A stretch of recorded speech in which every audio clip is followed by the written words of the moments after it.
अस्सलाम वालेकुम रहमतुल्लाहि व बरकातहू।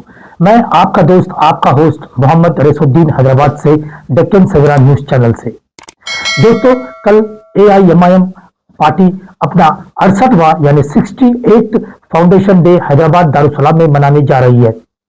दोस्तों, कल यानी 14 फरवरी 2026 है, लेकिन कल 2026 को ये पार्टी फाउंडेशन डे 14 फरवरी को मनाया जा रहा है और 2025 में यही फाउंडेशन डे 1 मार्च 2025 को मनाया गया।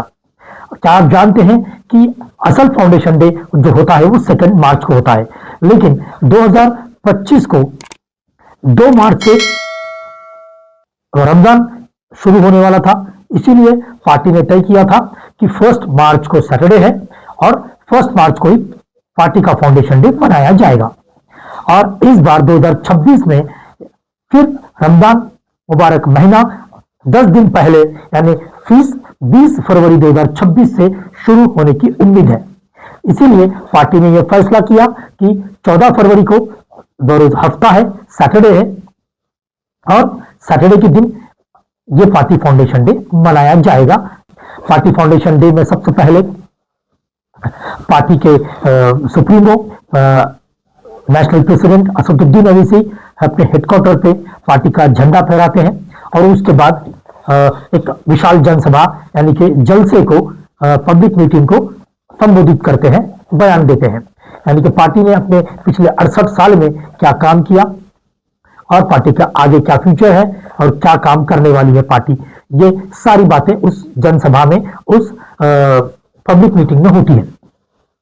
तो दोस्तों, ये बातें तो सबको पता है, लेकिन मैं उससे पहले आपको कुछ अहम जानकारी दूं कि ये पार्टी का यानी कि 68 यानी कि 68वां पार्टी फाउंडेशन डे है। तो ये 68वां किस तरह से पार्टी फाउंडेशन डे आया, तो सबसे पहले बात करते हैं अब्दुल वाहिद अवैसी साहब की, जिन्होंने 1958 में तो 1958 से 1983 यानी कि ये जो 25 साल का पीरियड था, इस 25 साल के AIMIM पार्टी के जो मुखिया थे, सुप्रीमो थे, नेशनल लीडर थे, वो थे अब्दुल वाहिद अवैसी। फिर 1983 के बाद से जो इस पार्टी की बागडोर संभाली वो थे सुल्तान सलाउद्दीन अवैसी, जिन्हें सालार के नाम से भी जाना जाता है, सालार का खिताब भी उन्हें दिया गया था। तो सुल्तान सलाउद्दीन अवैसी ने 1983 से लेकर 2008 तक यानी कि इन्होंने भी अब्दुल वाहिद अवैसी साहब के बाद सुल्तान सलाउद्दीन अवैसी ने भी पूरे 25 साल पार्टी के प्रेसिडेंट बने रहे। फिर उसके बाद पार्टी प्रेसिडेंट बने असदुद्दीन अवैसी 2008 में। तो 2008 से लेकर 2026 तक यानी कि ये 17 साल, यानी कि अब्दुल वाहिद अवैसी 25 साल, सुल्तान सलाउद्दीन अवैसी 25 साल और अब यानी कि 2026 तक 2008 से असदुद्दीन अवैसी पार्टी के मुखिया, पार्टी के प्रेसिडेंट बने रहे, यानी कि इनके 17 साल, यानी कि 25 और ये 17 साल कुल मिलाकर तो 67 और ये 68 रनिंग है। इसलिए ये पार्टी का 68 फाउंडेशन डे मनाया जा रहा है। AIMIM पार्टी ने अपना पहला इलेक्शन जो जीता था मल्लेपल्ली के से एक वार्ड का इलेक्शन 1960 से जीता था, हैदराबाद म्युनिसिपल कॉर्पोरेशन MCH से 1960 का मल्लेपल्ली कॉन्स्टिट्यूएंसी वार्ड से सुल्तान सलाउद्दीन अवैसी ने एक कारपोरेटर का इलेक्शन जीता था। उसके बाद पत्थरगट्टी से 1962 से पत्थरगट्टी से पहली बार सुल्तान सलाउद्दीन अवैसी MLA बने।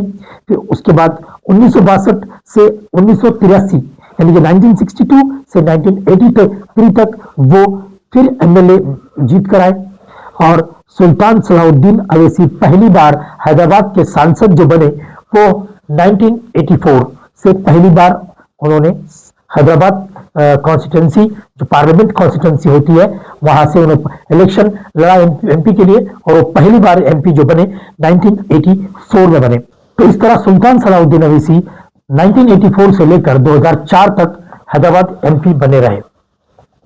फिर 2004 से लेकर 2026 तक 5 बार असदुद्दीन अवैसी हैदराबाद के सांसद बने। इस तरह असदुद्दीन अवैसी ने अपने MP के 5 इलेक्शन जीते। उन्हें 2014 में सांसद रत्न अवार्ड से भी नवाजा गया था। और अब बात करते हैं अकबरुद्दीन अवैसी की। अकबरुद्दीन अवैसी का भी जो सियासी सफर रहा वो काफी लंबा रहा और संघर्षपूर्ण रहा। अकबरुद्दीन अवैसी 1999 में पहली बार अपना एमएलए चुनाव चंद्रायन गुट्टा, हैदराबाद की एक चंद्रायन गुट्टा कॉन्स्टिट्यूंसी है, वहां से अकबरुद्दीन अवैसी ने 1999 में अपना पहला इलेक्शन जीता और फिर वो जीतते ही चले गए, यानी कि अब तक 1999 से लेकर 2023 तक अकबरुद्दीन अवैसी 6 बार के एमएलए बने रहे। अभी इस वक्त जो तेलंगाना में कुल मिलाकर जो एमएलए है उनमें सबसे ज्यादा सीनियर यानी कि सबसे ज्यादा बार जीतकर आने वाले यानी कि 6 बार अकबरुद्दीन अवैसी ने एमएलए इलेक्शन जीता। इसी की वजह से इस बार 2023 की जो तेलंगाना असेंबली में प्रोटीम स्पीकर एक बेहद अहम और एक काफी इंपॉर्टेंट जो ओहदा होता है स्पीकर का, जो शपथ ग्रहण के वक्त बनाया जाता है, स्पीकर भी अकबरुद्दीन अवैसी को बनाया गया है। हैदराबाद आज ओवैसी ब्रदर्स की एक लंबी और सोची समझी राजनीति के बारे में भी जाना जाता है, क्योंकि हैदराबाद में लगातार तरक्की के काम होते गए, न बल्कि सिर्फ अवैसी स्कूल या अवैसी कॉलेज, अवैसी हॉस्पिटल या यहाँ तक सीमित नहीं रहा, बल्कि हैदराबाद में काफी डेवलपमेंट इन दिनों देखने को मिला, जैसे कि फ्लाईओवर्स हो, चाहे रोड्स हो, इंफ्रास्ट्रक्चर हो या मैसेंबली पार्क हो, हैदराबाद की हाईटेक सिटी हो, चाहे रोड्स हो या फ्लाईओवर हो, इंफ्रास्ट्रक्चर हो, ट्रांसपोर्ट हो, इस बार हैदराबाद काफी तरक्की करते हुए नजर आ रहा है।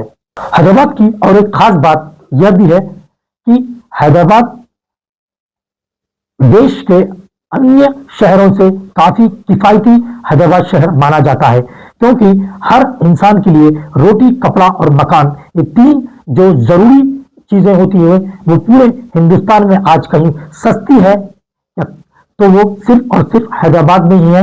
ये भी एक AIMIM पार्टी का एक अहम रोल अदा करती है, क्योंकि AIMIM पार्टी का एक हमेशा नारा रहा है कि our work is our identity. तो इसी इनका ये जो स्लोगन है ये पार्टी का, our work is our identity, आज हैदराबाद जो तरक्की कर रहा है वो कहीं ना कहीं नजर आता है। अब जो 14 फरवरी 2026 यानी कि कल जो पार्टी फाउंडेशन डे दारुसलाम में मनाया जा रहा है, तो देश भर के AIMIM के लीडर्स, वर्कर्स, कारपोरेटर्स, MLAs ये सब के सब कल पार्टी फाउंडेशन डे हैदराबाद में मौजूद रहेंगे और जो नए कारपोरेटर्स महाराष्ट्र में, तेलंगाना में जीत कर आए हैं उनका भी स्वागत किया जाएगा। तो ये थी कुछ AIMIM पार्टी की कुछ अहम जानकारियां। इस जानकारी के बारे में और मेरी रिपोर्टिंग के बारे में आप अपनी राय कमेंट बॉक्स में जरूर दें और अपना ख्याल रखें। और हाँ, कल 14 फरवरी 2026 दारुसलाम में पार्टी फाउंडेशन डे में जरूर शिरकत करें। मुझे दे इजाजत। मैं मोहम्मद रईसुद्दीन हैदराबाद से दक्कन सवेरा के लिए।